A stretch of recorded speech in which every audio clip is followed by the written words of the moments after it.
میرے اور آپ کے آقا و مولا نے ارشاد فرمایا قیامت کے دن میرے سب سے قریب وہ ہوگا جو کثرت سے میرے اوپر درود پڑھنے والا ہوگا۔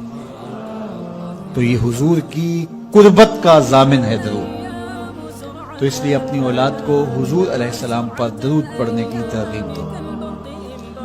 بچپن میں ہی اپنے گھر کے اندر مجالس درود قائم کرو، روزانہ کی بنیاد پہ ہو تو بہت اچھا، نہیں تو ہر 8 دن کے بعد ایک دن ضرور متعین کر لیا جائے۔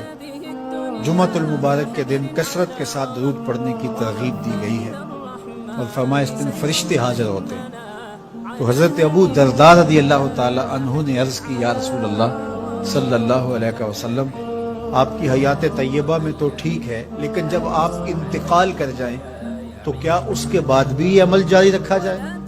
ابن ماجہ میں یہ روایت موجود ہے۔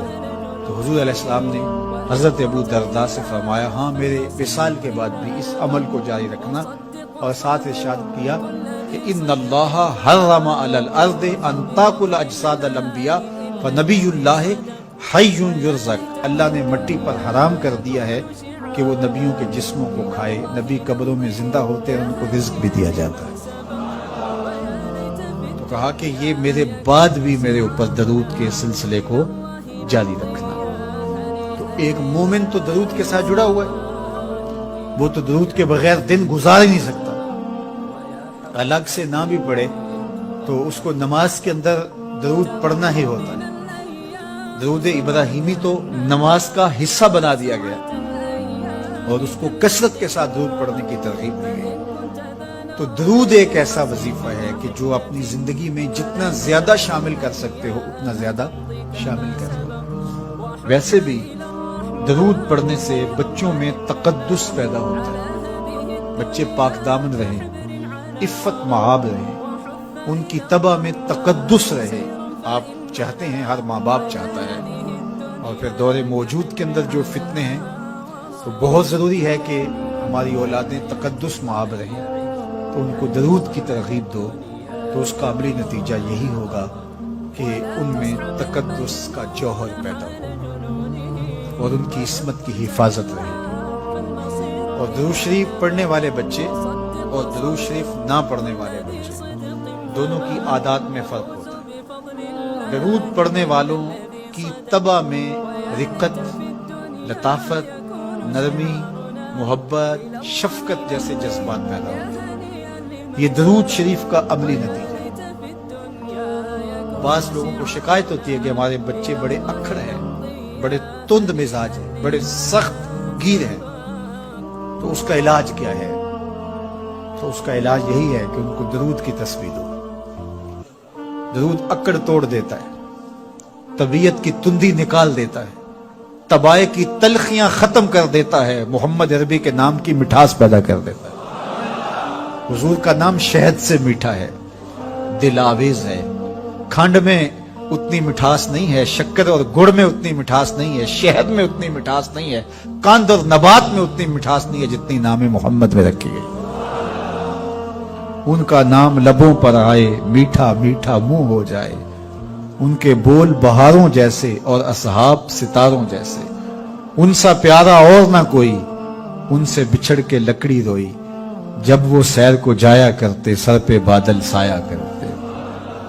میرے شہر کے ایک پنجابی شاعر ہیں، انہوں نے تو قلم ہی توڑ دیا نا، تینوں سینے دی میں ٹھنڈ آکھاں، اگر آپ کا ذوق ہو تو،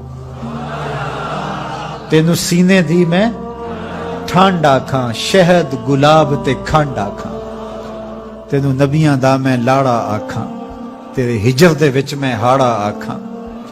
تو ان کا نام ہی میٹھا ہے، دل آویز ہے۔ تو درود غصہ ختم کرتا ہے، طبیعت کی تلخی اور تندی مٹا دیتا ہے، اکھڑ پن ختم کرتا ہے۔ تو آپ اگر چاہیں کہ اولاد اکھڑ ہے تو ان کو کسی طرح درود پہ لے آئیں، درود کی تسبیح ان کے ہاتھ میں دے دیں، تو ان کی طبع میں نفاست بھی آئے گی، ان کی طبع میں لطافت بھی آئے گی، ان کی طبع میں رقت بھی آئے گی، ان کی طبع میں محبت بھی آئے گی، ان کی طبع کے اندر جو ہے وہ لیاقت بھی پیدا ہوگی۔ درود پڑھنے والا بچہ ذہنی استعداد میں درود نہ پڑھنے والے بچے سے بہتر ہوتا ہے۔ یہ بھی آپ تجربہ کر کے دیکھ لیں. دو بچے برابر ذہنی استعداد رکھتے ہوں اور ان میں سے ایک بچہ درود پڑھتا ہو اور ایک درود نہ پڑھتا ہو تو درود پڑھنے والا بچہ آگے ہوگا. یہ درود کی برکتیں ہیں, یہ درود کی رحمتیں ہیں.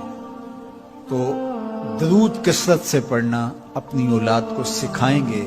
ہفتہ روزہ آپ محافل کا گھر میں انعقاد کر لیجئے اور اس میں صرف دروشی پڑھ لیجئے, تو انشاءاللہ اس سے آپ دیکھیں گے کہ اولاد کو اس کا فرق پڑتا ہے. یہ تربیت کا ایک آسان نسخہ ہے اور یہ وہ وظیفہ ہے جس سے تھکن نہیں ہوتی.